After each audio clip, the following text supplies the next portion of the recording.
안녕하세요. 음, 오늘은 산업안전보건법의 이제 화공 파트가 공부가 좀 선행이 돼야 됩니다.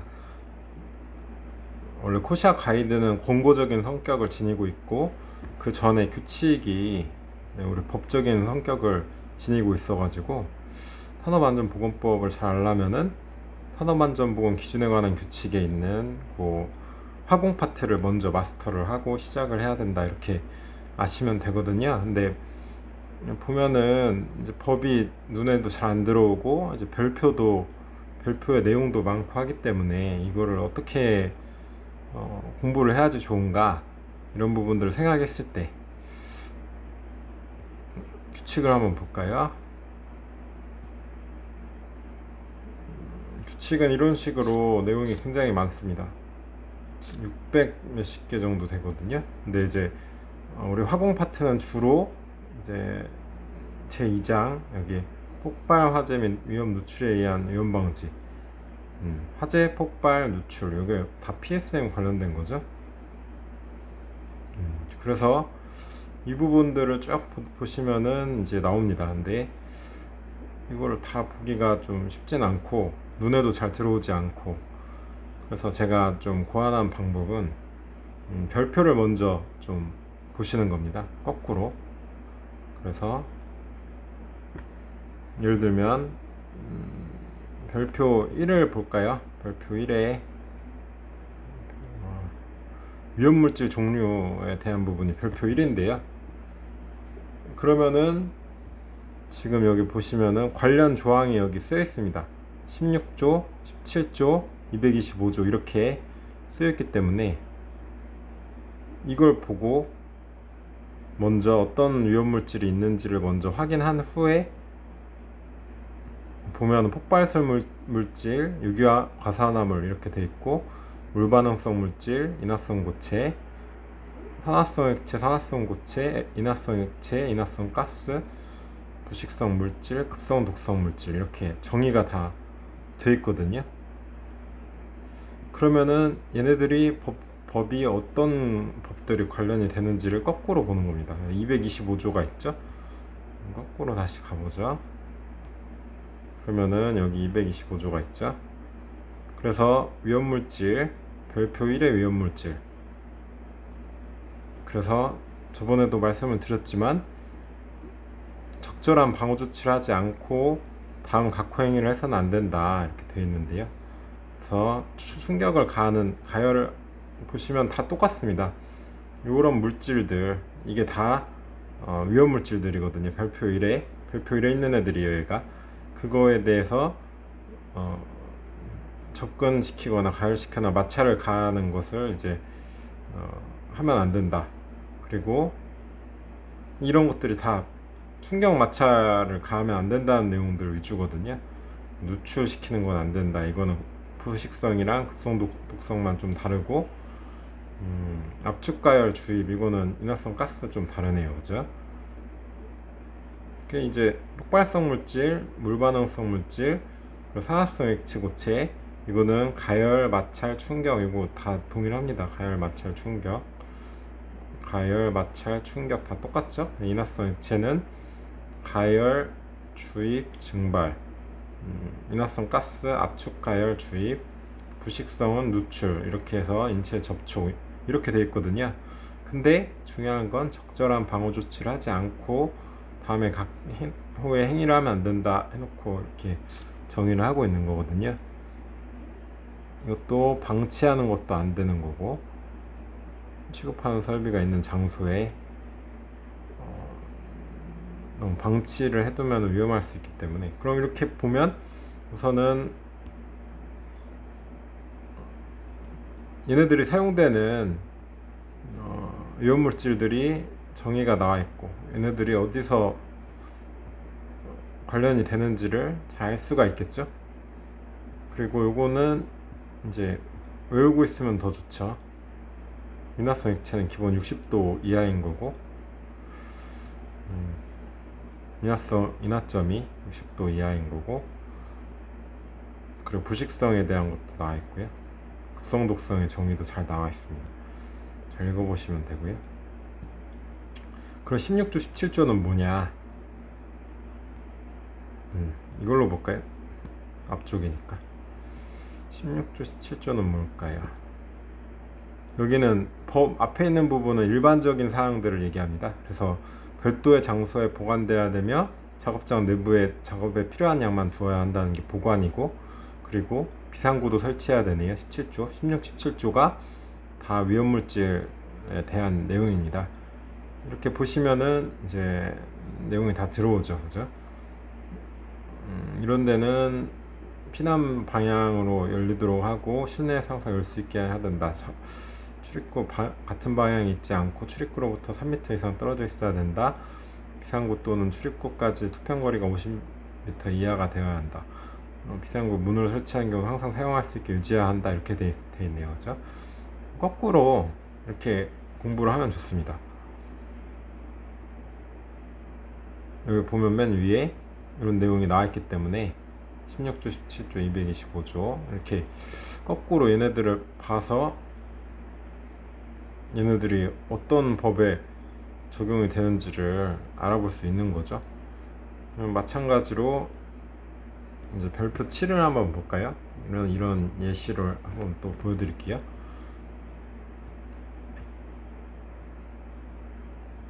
보면은 여기 별표 7, 8, 9 이렇게 많지는 않죠 지금. 그리고 또 뒤에도 10, 11, 12, 13 이쪽은 강제 이런 거는 저쪽이고 건설 쪽이고 12, 13은 보건 쪽.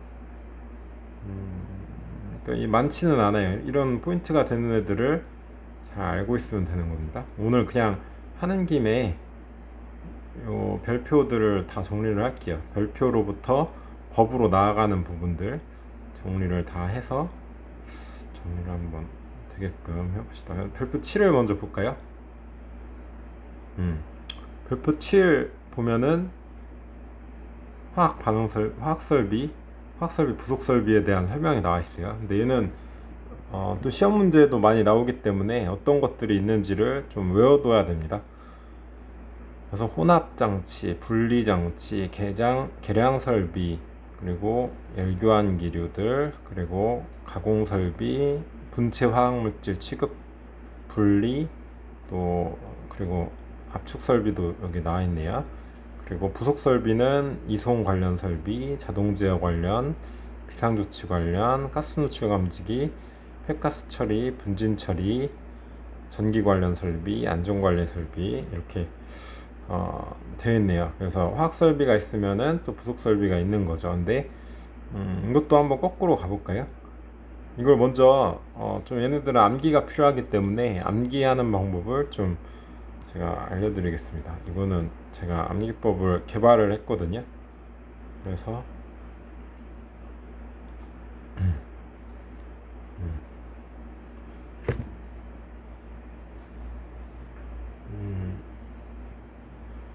이런 저기 핑크 팬더 아시죠? 핑크 팬더가 이제 이렇게 얍하고 발차기를 한다 이렇게 생각하시면 되거든요. 얘는 핑크 팬더입니다.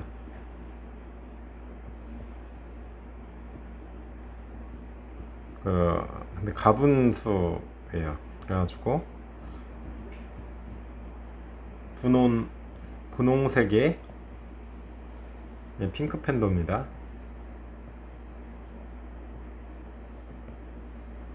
가분 계열 머리가 큰 캐릭터죠. 가분수 계열의 캐릭터가 얍하고 이제 소리를 낸다. 얍하고 발차기를 했다. 요 한 장만 외우면 되거든요. 굉장히 저게 좋은 내용인데, 그래서 이게 분리 장치, 혼합 장치, 가공 설비, 분체 화학 물질 취급 및 분리 장치, 계량 설비, 열교환기, 압축 설비 이렇게 됩니다. 딱 외우기 좋죠? 분홍 가분 계열 앞, 딱 이렇게 얍 하고 이렇게 외우면 되는데 이제 하나 더 부속 설비를 또 외워야 됩니다. 부속 설비.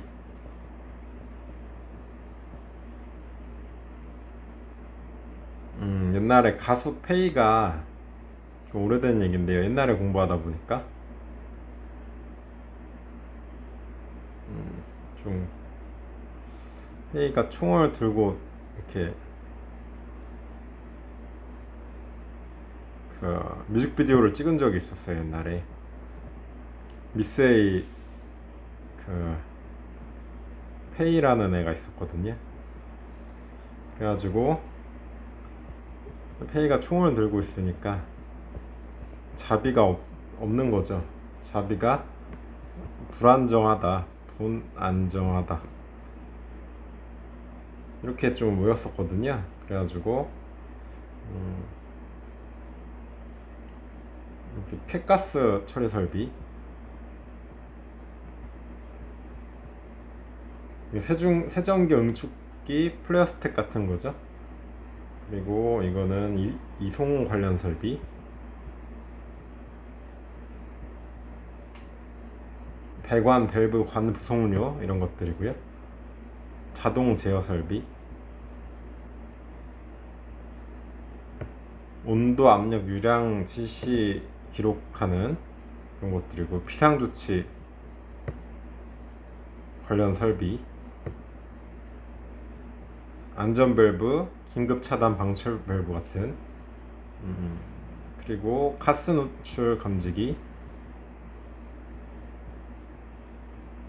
경보 관련 설비, 그리고 분진 처리 설비,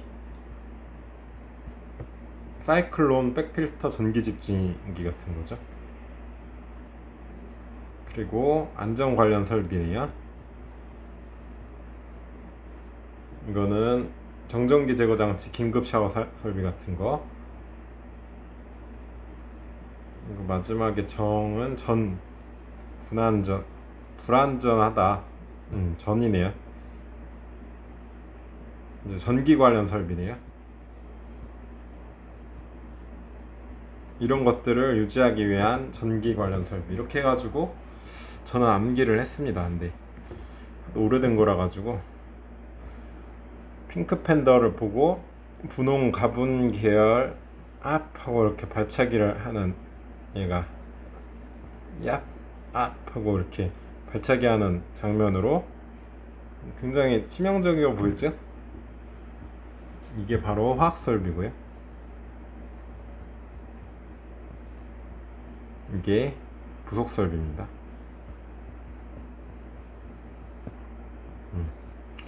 페이 자비가 분안전하다. 좀 어거지 같은데 좀 재밌죠?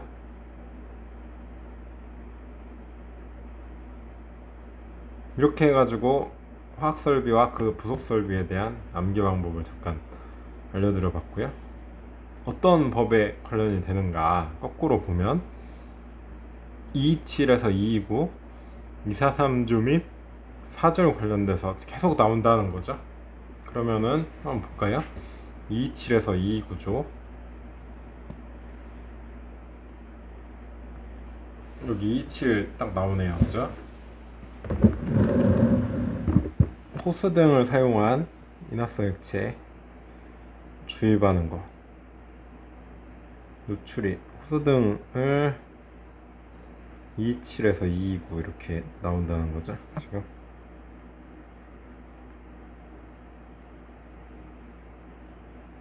별표 7의 화학 설비로서 미리 그 내부를 깨끗하게 씻어내고 해야 된다. 다음 각호의 경우에는 그러하지 아니하다 해서 접지선으로 해서 전이차 줄이거나 주입 속도를 느리게 하면 괜찮다는 겁니다.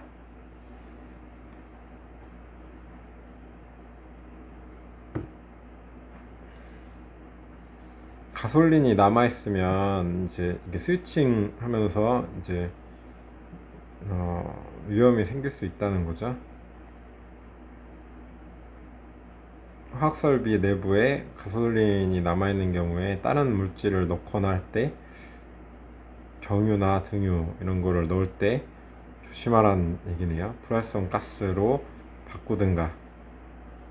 가솔린이 훨씬 이제 인화점도 낮고 굉장히 휘발성이 있기 때문에 다른 물질과 접촉할 때 나오는 그 정전기로 인한 화재 폭발 위험이 있는 겁니다. 호스를 통한 인화성 액체 주입. 호스 또는 배관 등 결합부를 확실히 연결하고 누출이 없는지를 확인한 후에 해야 된다. 위험물은 아까 정의된 거 또 여기 나오긴 하네요. 그죠?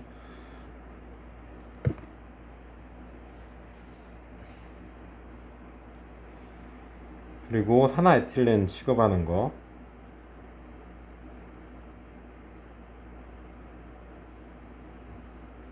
이것도 산화에틸렌이나 이런 것들을 별표 7에 여기에 하는 경우 내부에 불활성 가스가 아닌 가스 같은 거를 불활성 가스로 바꿔놔야 된다. 그리고 이런 산화에틸렌, 아세트알데히드, 산화프로필렌을 여기에 저장하는 경우에는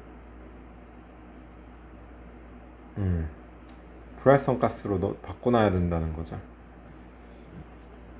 그래서 227에서 229에 보면은 다 저기 주입하는 상황이네요. 산화에틸렌이라든가 이거 하나하나가 포인트가 돼서 외워놓으면 좋겠죠?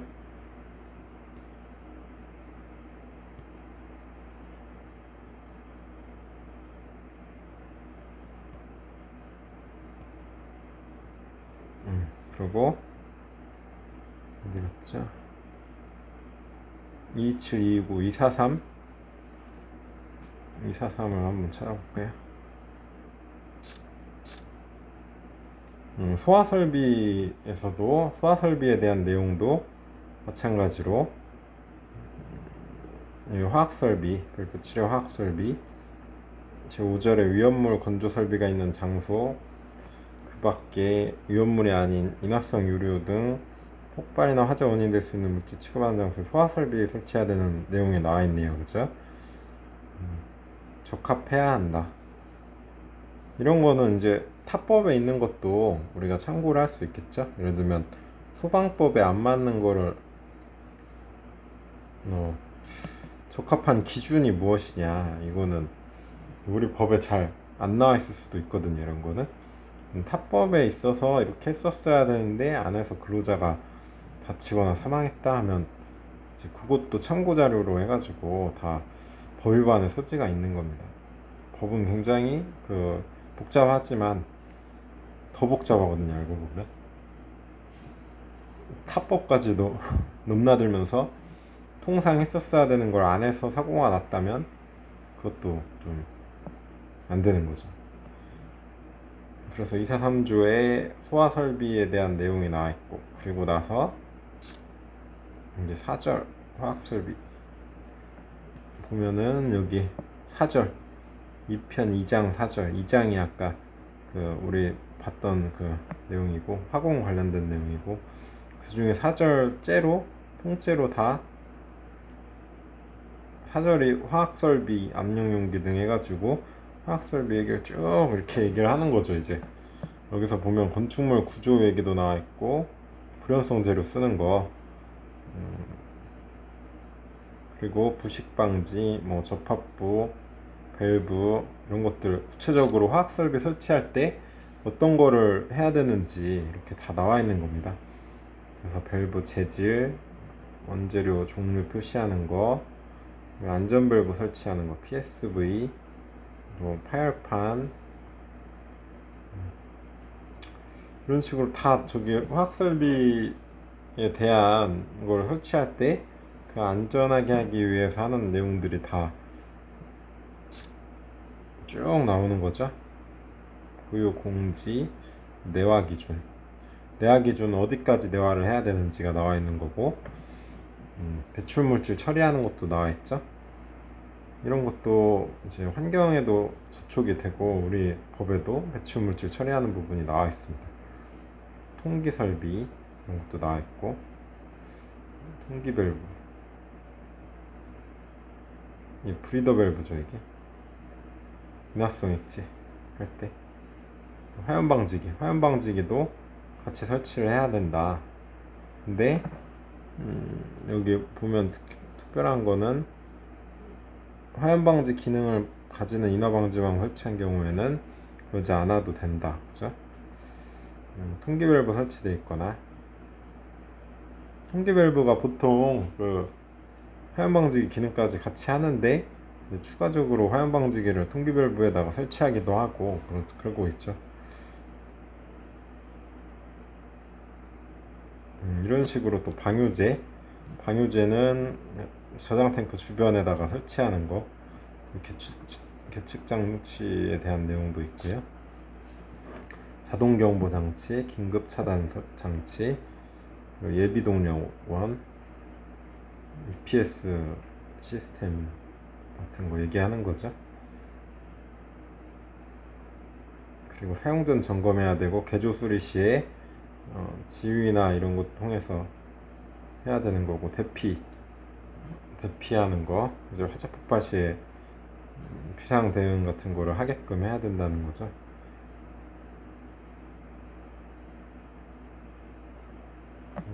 이게 여기까지가 사절이네요. 그죠? 그래서 보면 우선은 정의가 있고, 그리고 그거 관련된 법이 이렇게 나옵니다. 그리고 여기도 보면 정의가 있고, 그리고 계속 설명이 나오거든요. 그래서 그 정의에 해당하는 애들이 뭔지, 그리고 그 정의에 관련된 법들이 뭔지를 계속 보면서 이거를 유의미하게 연결을 해 나가야 됩니다.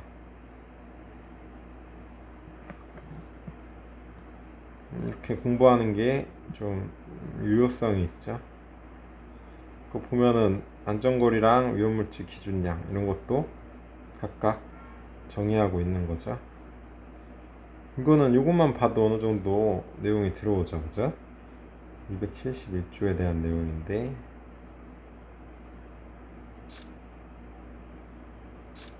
아까 얘기했던 안전거리 얘기하는 거죠. 폭발 화재, 근데 여기 보면 5호까지, 별표일 5호까지만 얘기를 하고 있거든요.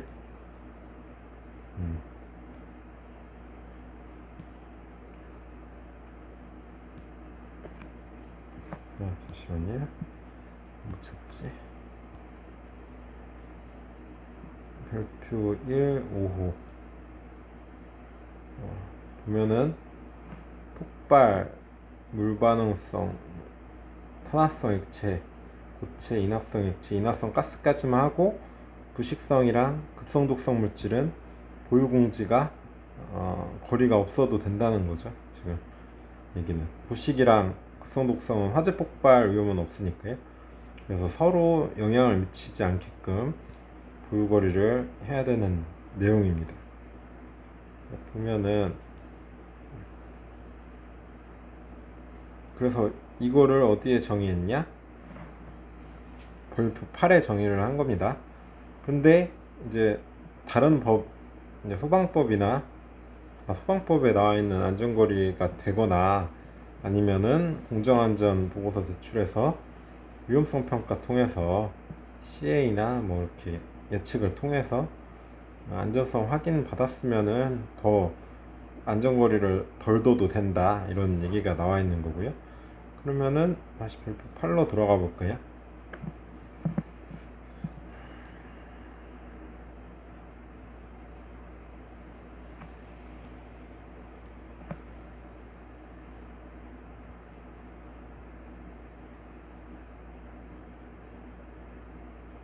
자, 한번 보죠.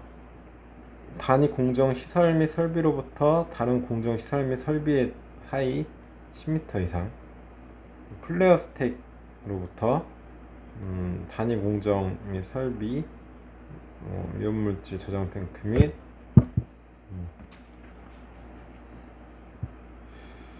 잠시만요. 캡처 쓰기를 한번 해볼까? 써볼까요, 여기다? 단위공정 설비 시설이랑 다른 단위공정 시설인 10m, 플레어 스택으로부터 단위공정 및 설비, 여기 위험물 탱크, 저장 탱크나 이런 거는 20m, 반경 20m 이상이네요. 그리고 다만 불연제로 시공된 지붕 아래에서 설치된 경우는 그러지 아니하다. 단위공정 시설이 플레어 스택이 계속 여기 위에서 불을 계속 뿜으면서, 플레어 스택은 이제 외부로 바로 나가면 안 되는 애들을 연소를 시키는 역할을 하죠. 그래가지고 플레어 스택은 위에서 불이 있기 때문에 이게 복사열이 문제가 되는 겁니다. 그러다 보니까 1호부터 20m 이상, 반경 20m, 반경 20m인 거죠. 근데 지붕을 뭐 불연성으로 하면 그 아래에 있는 놈은 괜찮다, 이렇게 얘기를 하고 있고요. 위험물질 저장 탱크로부터 단위시설 설비, 보일러 또는 가열로 사이, 저장 탱크 바깥면으로부터 20m 이상. 저장 탱크 같은 경우 위험한 이유는 굉장히 양이 많기 때문이죠. 뭐 몇 루베짜리, 몇 세제곱미터짜리 이런 애들 때문에 더 양이 많기 때문에 좀 거리를 둬야 된다. 그리고 다만 여기도 방호벽이나 원격 조종화 설비, 살수 설비 설치한 경우에는 그러지 아니하다. 그리고 4번 보면 식당 같은 거부터 단위 공정 설비를 멀리 놔둬야 된다. 그것도 20m. 근데 난방용 보일러인 경우에는 방호 구조로 하면 상관없다, 이렇게 돼 있네요. 그죠? 이거는 법은 안전거리 얘기만 하고 있고 사실상 별표에서 다 내용이 다 나와 있는 거죠. 그래서 이런 식으로 보유공지를 좀 알아두시면 됩니다. 우선 우리 법상, 우리 법이라도 잘 알고 있어야 되는 거죠. 그래서 어떤 게 10m고 나머지 20m고 어떤 경우에 다만하고 예외 대상이 되는지 이런 거를 좀 잘 알아두셔야 되는 거죠.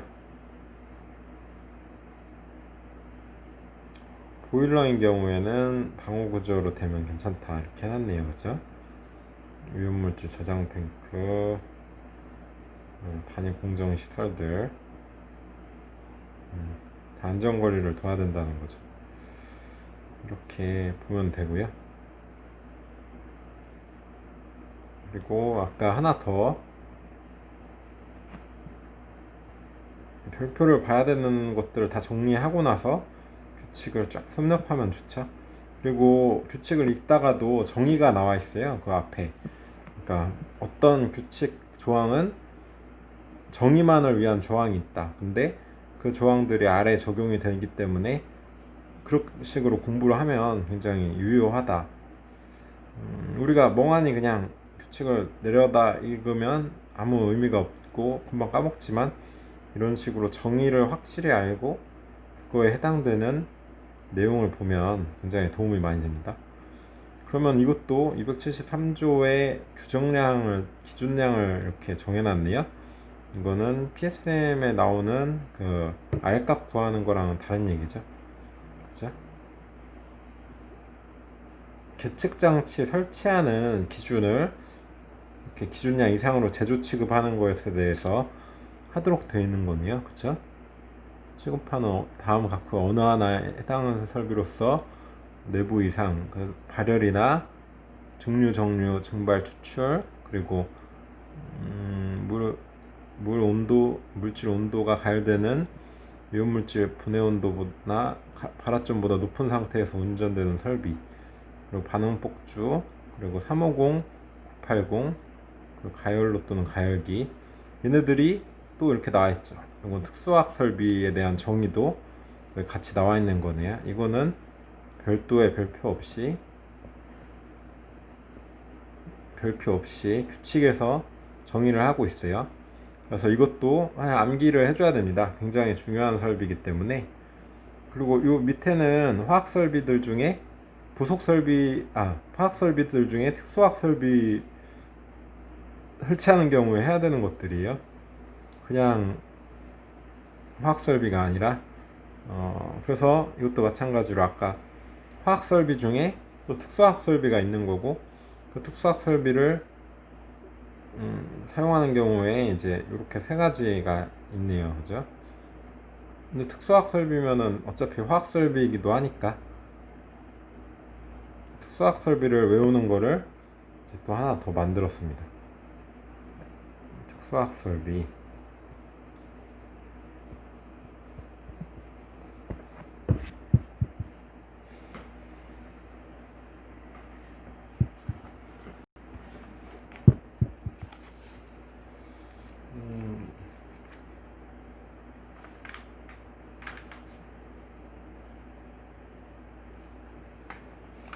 이거는 지금 제가 분발해서 그 원반을 던져요. 원반 350 980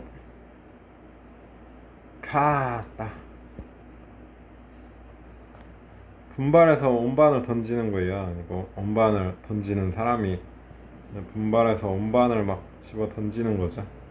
하고 이렇게 힘을 모아서 원반을 던지는데 확 집어 던질 때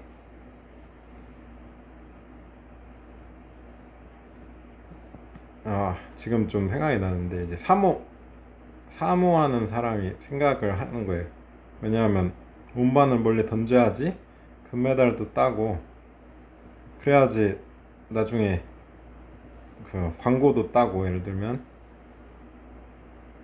그렇게 해가지고 그리고 또 연금도 받겠죠. 금메달 따야지. 그래서 사모하는 사람을 한테 맛있는 걸 사줘야 되잖아요.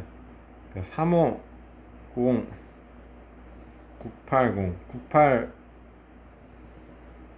98은 뭐라고 할까요? 이제 98 한우라는 그 체인점이 있는데 거기서 고기도 먹겠다. 이제 사모하는 사람과 분발해서 원반을 던지는데 350 980 가 하고 집어 던지는 거예요. 그래서 좀 그렇긴 한데 이렇게 외우면은 좀 그나마 암기가 되지 않을까. 그래서 여기 보면은 분리장치, 그리고 발열 반응장치, 그리고 온도 관련된 건데, 가열 온도가 가열되는 위험물질 분해 온도나 발화점보다 높은 상태에서 운전되는 설비, 그리고 반응 폭주, 우려되는 화학 반응에서 위험물질이 발생할 우려가 있는 설비하고, 온도 350도 이상이거나 게이지압 980kPa 이상인 상태에서 운전되는 거, 그리고 가열로 또는 가열기. 이 분리 장치는 저기요, 증류, 정류, 증류나 정류, 증발, 추출 등 분리를 해야 하는 장치 중에 분리되는 위험물질에 의한 폭발 위험이 있는 농도에 달할 우려가 있는 상태에서 운전되는, 굉장히 어렵죠?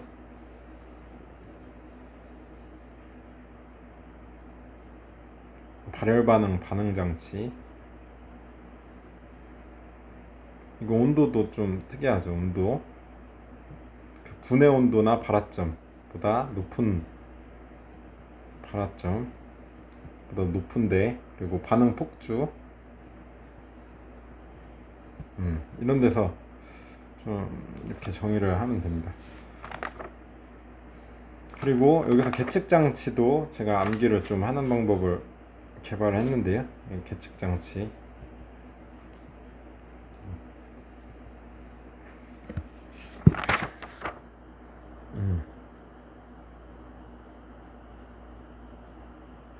그죠? 여기에 뭘 해야 되냐? 계측장치 하고 이제 자동 경보 장치, 비상 동력원,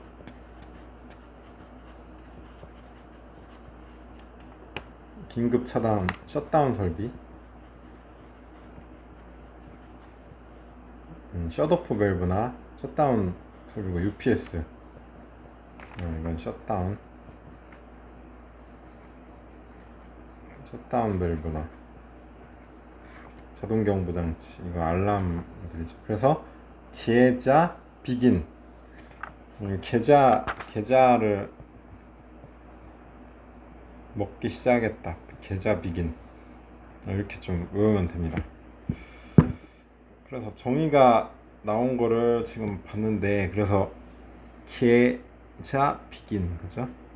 계측 장치 이게 지금 273조가 계측 장치 계좌 예비 동력 비긴 비상 동력원이죠 이게. 그리고 점검해야 되는 거 이런 것들 이렇게 보면 되죠. 그리고 계측 장치 설치하는 거는 그냥 그런 게 아니라 기준량 이상이다. 그래서 아까 그 표를 보면 잠시만 어딨죠? 여기 있네요. 기준량이 굉장히 그렇게 많지 않습니다. 그래서 이거 이상일 때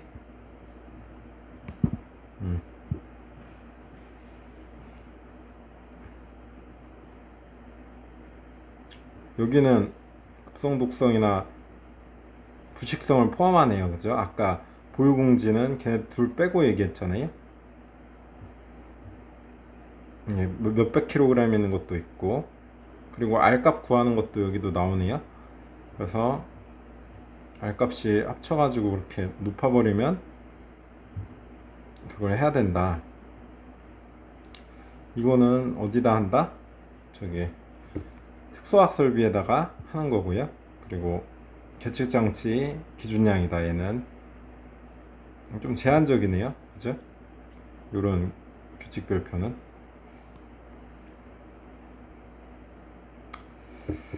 그래서 오늘은 간략하게 여기까지 좀 해보도록 하겠습니다. 어떻게 공부를 해야지 이제 머리에 싹 들어오는지를 좀 아쉽기를 바랍니다. 규칙 먼저 공부를 해야죠. 이게 머릿속에 다 들어온 상태에서 저거를 봐야지 이제 호샤 가이드를 봐야지.